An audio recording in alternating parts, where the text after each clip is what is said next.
Hello friends, good morning, Radhe Radhe. कैसे हैं आप सब? आई होप अच्छे होंगे। तो फ्रेंड्स देखिए, आज के ब्लॉग में शुरू कर चुकी हूँ और अभी मैं अपने घर पे हूँ। तो देखिए फ्रेंड्स, ये जो नाली का काम चल रहा था ये अभी पूरा नहीं हुआ है और चल ही रहा है।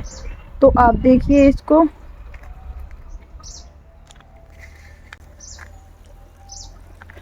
इस तरह से ये नाली अभी भी बनी नहीं है।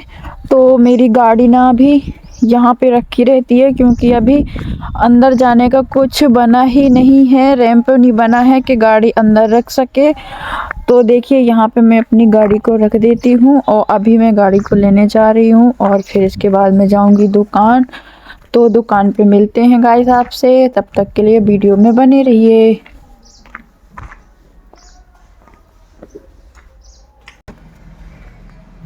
तो देखिए फ्रेंड्स, मैं यहाँ पे दुकान आ चुकी हूँ और आप देख सकते हैं दुकान पे कितना सारा कबाड़ अबाड़ सब फैला हुआ है इस तरह से।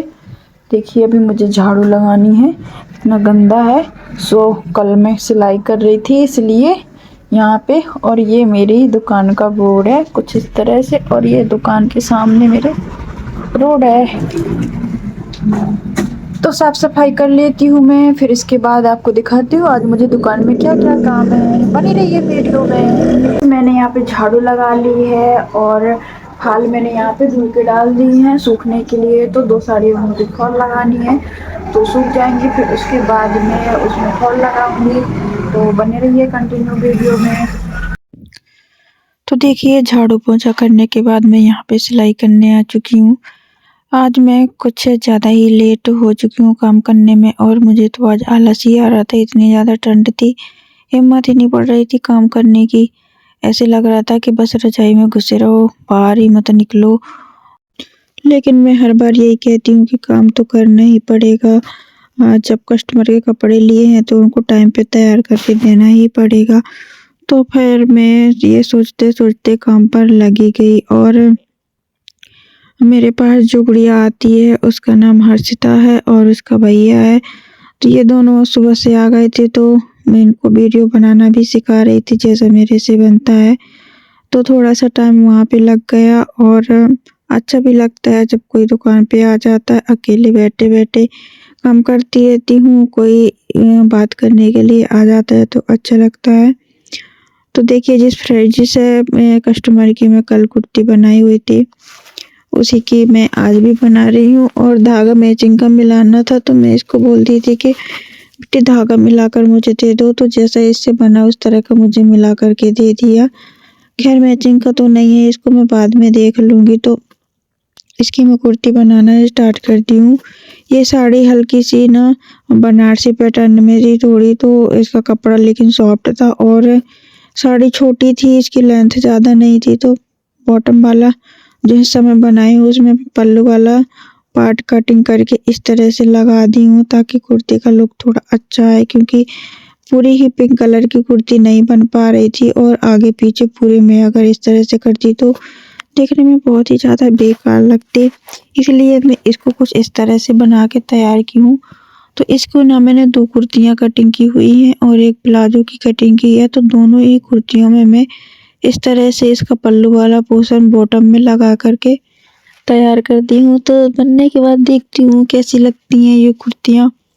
और इस टाइम पे तो मेरे यहाँ एक प्रकार से ट्रेंड ही चल रहा है कुर्ती प्लाजो। जिसको देखो वही कुर्ती प्लाजो बनवाने के लिए कपड़े डाल जाता है। और जिनका मैं रूम ली हूँ किराए से, उनकी लड़की देखो मम्मी के साथ जाने के लिए मानी ही नहीं, और यहाँ पे ये मम्मी के साथ चली गई थी। और देखिए ये लकड़ी लेकर आई है, और मैं इसका वीडियो बनाई थी तो मना कर रही थी। तो देखिए फ्रेंड्स, अभी शाम के ना 6:30 बज चुके हैं, और मैं ये कुर्ती सिल रही थी इसको मैंने सिल करके कंप्लीट कर लिया है। और प्लाजो की भी मैंने सिलाई कर ली है, अब उसमें पिको करती हूँ आज कितने ब्लाउजों की कटिंग हो पाती है। और ये 2 सूट रखे हुए हैं मेरे पास, इनको मुझे सुबह रेडी करके देना है। तो चलो इनको भी मैं निकाल लेती हूँ और इनकी भी मैं कटिंग कर लेती हूँ। तो देखिए फ्रेंड्स, ये जो सूट थे ये पीस वाले सूट हैं, और इनमें बिना आयरन किए इसकी कटिंग तो नहीं होएगी। तो मैं इसकी कटिंग कर लेती हूँ और फिर इसके बाद मैं ब्लाउज की कटिंग करूँगी, क्योंकि ब्लाउज इतने अर्जेंट वाले नहीं थे और ये सूट मुझे अर्जेंट ही कल देने थे, तो पहले मैं इनकी कटिंग करूँगी, फिर इसके बाद मैं ब्लाउज की भी कटिंग करूँगी। तो बने रहिए वीडियो में। तो यहाँ पे मैंने कुर्ती और प्लाजो देखो इस तरह से बना करके कंप्लीट किया है। इनका फाइनल लुक कुछ इस तरह से आया है।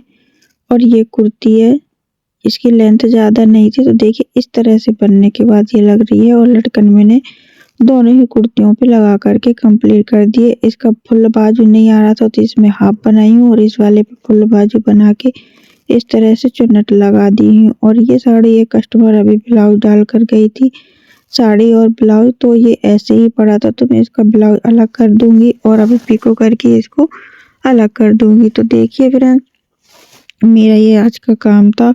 और इस पे मैं कुर्ते की जो कटिंग करनी थी सूट की, उस पर मैंने सबसे पहले आयरन लगा लिया था। और आयरन करने के बाद मैंने देखिए पीछे वाले पार्ट पे इस तरह से निशान लगा लिया है और आगे वाले पार्ट को मैंने इस तरह से सेट किया है और जस्ट इसी के ऊपर मैं इसको रख दूंगी। तो इस तरह से क्या होता है, सूट की जल्दी से कटिंग हो जाती है। और मुझे कटिंग करते करते काफ़ी लेट हो रहा था घर जाने के लिए, तो मैं जल्दी जल्दी इसकी कटिंग करने पे लग चुकी थी। तो देखिए यहाँ से जहाँ से निशान लगाया हुआ था वहाँ से मैं इसकी कटिंग कर लेती हूँ जल्दी से। और कटिंग करने के बाद मुझे घर भी जाना पड़ता है। तो देखिए यहाँ पे जो कट लगा दिए है मैंने, जहाँ से जहाँ तक का सिलाई करना है, और इसका गले का शेप दे दिया है। आगे वाले पार्ट में मैंने आर्म होल पे इस तरह से छाट कर तैयार कर दिया है।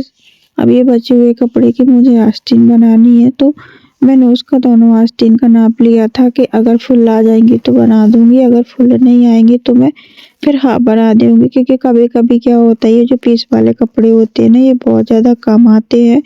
तो कस्टमर अगर वैसा नाप देकर जाता है तो फिर वो बाद में मानता नहीं है कि नहीं तुमने नाप लिया और ऐसा क्यों नहीं बनाया, ऐसा क्यों बना दिया, तो बहुत ज़्यादा दिक्कत आती है। इसलिए पहले ही कंफर्म कर लो कि अगर बाजू नहीं आएगा तो इस तरह की बाजू नहीं बना के मैं हाफ बाजू बना दूंगी। तो इससे ये होता है ना कि बाद में फिर कस्टमर से बहसबाजी नहीं होती है और लड़ाई भी नहीं होती है। क्योंकि कस्टमर का भी कोई ऐसे होते हैं ना जो बात नहीं मानते हैं और अपनी जिद पर ही अड़ जाते हैं। तो देखिए इस पे मैं यहाँ पे बाजू का कटिंग भी कर ली हूँ, फुल बाजू इसमें आ रही थी तो मैंने बना दिया। और यहाँ पे ना कपड़ा बिल्कुल भी नहीं बचता है, गले की पट्टी लगाने के लिए, लटकन लगाने के लिए भी कभी कभी नहीं बचता है। और नीचे का मैं पैंट काटी थी और एक दूसरा सूट भी मैं कटिंग करना स्टार्ट कर दी हूँ। तो इसमें नीचे का सलवार बनना था इस तरह से, और मैं कुर्ते की कटिंग सेम उसी तरह से करी हूँ जैसे मैं अभी की थी। तो मैं सूट की कटिंग का वीडियो नहीं दिखा रही हूँ आपको। तो देखिए इसके बाद मुझे सिर्फ 2 ब्लाउज ही कटिंग करने हैं, क्योंकि वो अर्जेंट है, वो मुझे सुबह देने हैं। और बाकी के जो ब्लाउज थे उस पर मैं सब पे आयरन करके रख दी हूँ, सुबह आके मैं इनकी कटिंग करूँगी। तो आप देख सकते हैं इसके मैंने पूरे ही पार्ट की कटिंग कर ली। इस तरह से मैंने म्यानी निकाल ली है और नीचे की मोहरी बनाने के लिए मैंने यहाँ पे पट्टे भी। तो देखिए फ्रेंड्स, आज का मेरा काम हो चुका है यहाँ पे, और मैंने सूटों और ब्लाउज की कटिंग कर ली है जो अर्जेंट थे। तो देखिए ये वाले मैंने सूट और ब्लाउज की कटिंग कर ली है। अब मुझे इनका धागा मिलाना है, तो मैं इनके मैचिंग का धागा ले लेती हूँ और घर पे जाके स्टिच कर लूँगी। देखिए ये मैंने 2 जोड़ी सूट और ये 2 ब्लाउज की कटिंग कर ली है। अब मैं इनके जल्दी से धागा मिला लेती हूँ।